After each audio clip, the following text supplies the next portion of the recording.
মাননীয় বিরোধী দলনেতা এবং বিধায়কদের ওপর আক্রমণের প্রতিবাদে আজ বৃহস্পতিবার বিক্ষোভ কর্মসূচি নেওয়া হয়েছে পূর্ব বর্ধমান জেলা বিজেপির পক্ষ থেকে।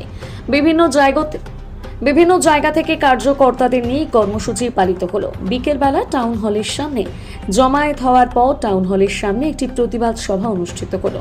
বর্ধমান জেলা বিজেপির পক্ষ থেকে উপস্থিত ছিলেন পূর্ব বর্ধমান জেলা বিজেপির সভাপতি অভিজিৎ দাস সহ অন্যান্য কার্যকর্তাগণ।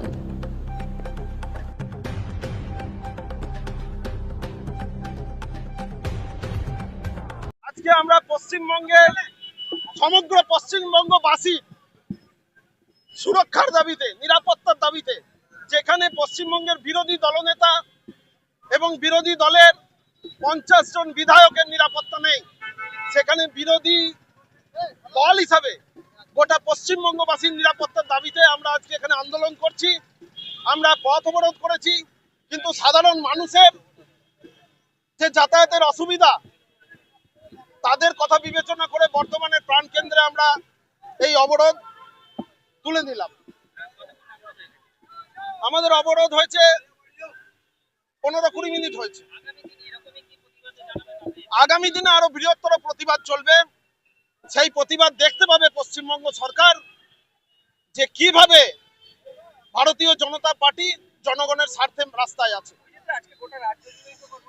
গোটা রাজ্য জুড়ে এই কর্মসূচি চলছে।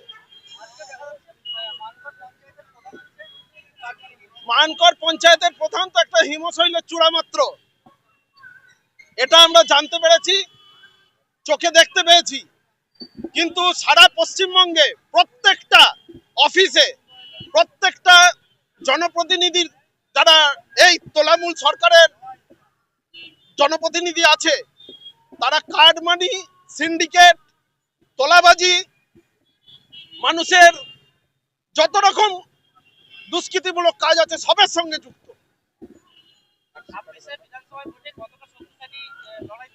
26শে বিধানসভা ভোটে তৃণমূল দলটা আর খুঁজে পাওয়া যাবে না। তারপর